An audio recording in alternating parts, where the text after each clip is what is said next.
వైఎస్ఆర్సీపీ ప్రభుత్వం వాళ్ళ అధికారంలో చేసినటువంటి తప్పులను కూడా నేను మీకు చెప్పాను. 145 నుంచి 160 సీట్లు వస్తాయని చెప్పాను. అలానే ఇంకొక 4 కలిపి ఒక 164 వచ్చినాయి. వాళ్ళకు 11 వచ్చి ఓడిపోయినారు. ఆ రోజు కూడా నేను ప్రతిదీ నిలదీశా. ఎలక్షన్స్ ముందు కూడా ఎలక్షన్ అయిన తర్వాత కౌంటింగ్ అయిన తర్వాత అంటే ఒక ధైర్యం ఉంటుంది. ఒక అధికారంలో ఉన్న ఒక పార్టీని ప్రశ్నించాలన్నా ఎదిరించాలన్నా గెలిచిపోయిన తర్వాత అయితే అంతకుముందు అధికారులు ఉండే వాళ్ళని ప్రశ్నించడం ఓకే. ఏమీ లేనప్పుడు కూడా నేను ఏమాత్రం భయపడకుండా జగన్మోహన్ రెడ్డి అవినీతి అరాచకాల్ని దౌర్జన్యాల్ని గ్రూపు రాజకీయాల్ని గురించి కూడా తిరుమల గురించి కూడా నేను ఏమాత్రం భయపడకుండా నాకు ప్రాణాపాయ స్థితి ఉన్నా నాకు థ్రెట్ ఉన్నా కూడా నేను ఏమాత్రం తగ్గలేదని మీ అందరికీ తెలుసు.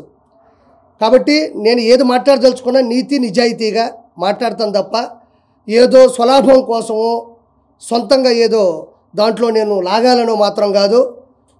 నేను ఎప్పుడూ రాజకీయాల్లో లేను. వన్స్ జగన్మోహన్ రెడ్డి ప్రభుత్వాన్ని గమనించిన తర్వాత నాలాంటి ఒక వ్యక్తి కూడా మాట్లాడకపోతే ఎలాగా అని ధైర్యం చేసి మాట్లాడాను. సో ఈరోజు టీడీపీ కూటమి 164 సీట్లు వచ్చినందుకు ఈరోజు ఆంధ్రప్రదేశ్ మొత్తం గర్వంగా చెప్పుకుంటుంది, గర్వంగా అనుకుంటుంది, కూడా గర్వపడుతుంది. సో ఈరోజు ముఖ్యంగా నేను చెప్పే ఫస్ట్ పాయింట్ ఏంటంటే ఈరోజు అర్హత ఉన్న అర్హులైన ప్రతి ఒక్కరికి 7,000 రూపాయలు పెన్షన్ డబ్బులు వాళ్ళ చేతికి ఇవ్వడం జరిగింది. ఈరోజు ఎంపీలు కానీ క్యాబినెట్ మినిస్టర్లు కానీ ఎమ్మెల్యేలు శాసనసభ్యులు కానీ అందరూ కూడా ప్రజల్లోకి వెళ్ళి చైతన్యపరుస్తూ వాళ్ళ ఆనందాన్ని ఇస్తూ వాళ్ళకి భరోసానిస్తూ 7,000 రూపాయలు పెన్షను కొడాలి నాని కానీ పేరు నాని కానీ మా నెల్లూరుడు అనిల్ కుమార్ యాదవ్ కానీ గెలవగానే 1వ తారీఖు కూడా రాలా, గెలవగానే మీరు అది ఇవ్వండి చూద్దాం అన్నారు. ఈరోజు చెప్పిన మాట ప్రకారం 7,000 రూపాయలు పింఛన్ని వాళ్ళ ఇంటికి పంపించడం జరిగింది. 4,000 ప్లస్ 3,000 7,000 కూడా ఈరోజు ఇవ్వడం జరిగింది. మీరు కావాలంటే చెక్ చేసుకోవచ్చు. ప్రతి చోట కూడా ఈరోజు టీడీపీ కూటమి చెప్పిన మాటను నిలబెట్టుకుంది. కాబట్టి నాకు ఇంకా చాలా సంతోషంగా ఉంది ఆ పార్టీ తరపున నిలబడినందుకు.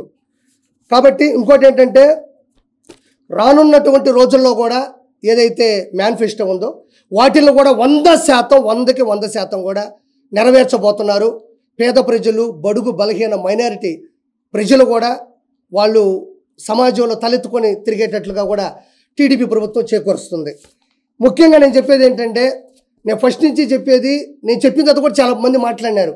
తిరుమల తిరుపతి దేవస్థానం టీటీడీలో పైన తిరుమల కొండ మీద అవినీతి జరుగుతుంది, అక్కడ దౌర్జన్యం జరుగుతుంది అని నేను ఫస్ట్ నుంచి చెప్తానే ఉండా.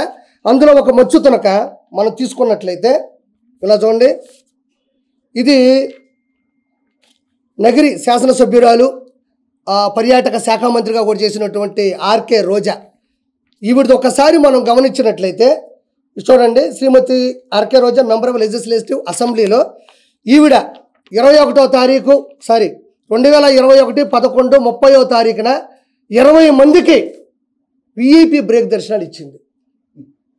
20 మందికి విఐపి బ్రేక్ దర్శనాలు ఇచ్చింది. కావాలంటే ఒకసారి నేను ప్రింట్ తీసుకున్నా, అంటే అధికారికంగా రిలీజ్ చేసిన దాన్ని కొండ మీద నుంచి వచ్చిన ఒక పేపర్ని నేను ప్రింట్ తీసుకున్నా. మీరు మామూలుగా గూగుల్లోకి వెళ్ళి సెర్చ్ చేసినా కూడా ఇది దొరుకుతుంది. 20 మందికి M Srinivas Chakravarthi, K Ashok Goud, N Rammohan, R Lakshman Perumal, ఈయన చెన్నై అనుకుంటా. Morning VIP break darshanam on 1/12/2021 following by below names and family members. కింద ఆవిడ సంతకం పెట్టినటువంటి ఈ పేపరు. ఇంకొకటి ఏంటంటేనండి పెద్దిరెడ్డి రామచంద్రారెడ్డి, ఈయన ఏకంగా తిరుమల తిరుపతి దేవస్థానంలో విఐపి బ్రేక్ దర్శనాల్ని 58 మందిని పంపించాడు ఒకటే రోజు. 58 మందిని ఒకే రోజు విఐపి బ్రేక్ దర్శనాన్ని పంపించినాడు. చూసుకోండి ఒకసారి.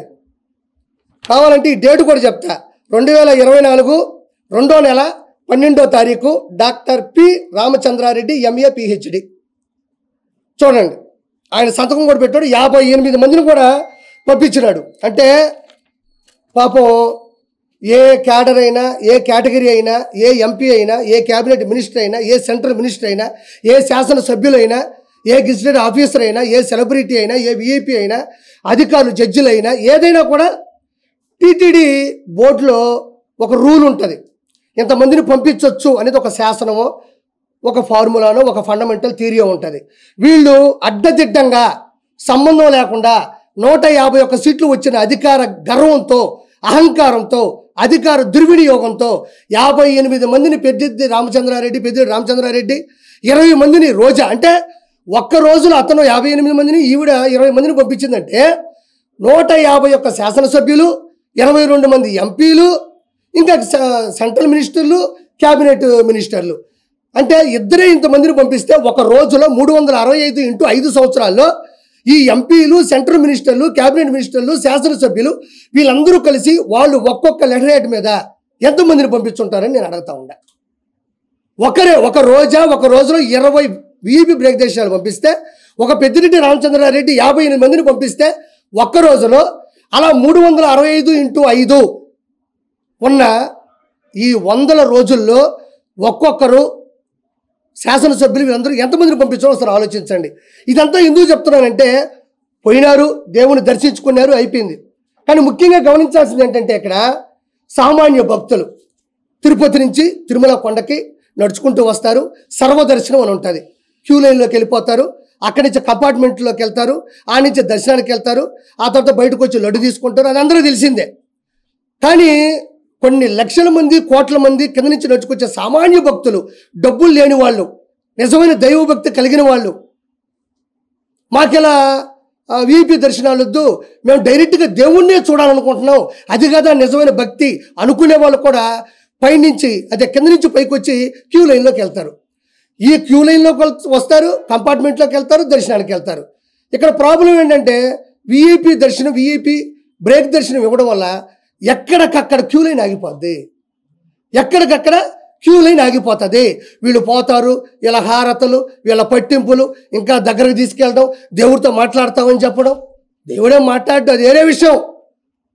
నీతి, నిజాయితీ, భక్తి, శ్రద్ధ ఉంటే దేవుడు మనకు ఆశీస్సులు ఇస్తాడు.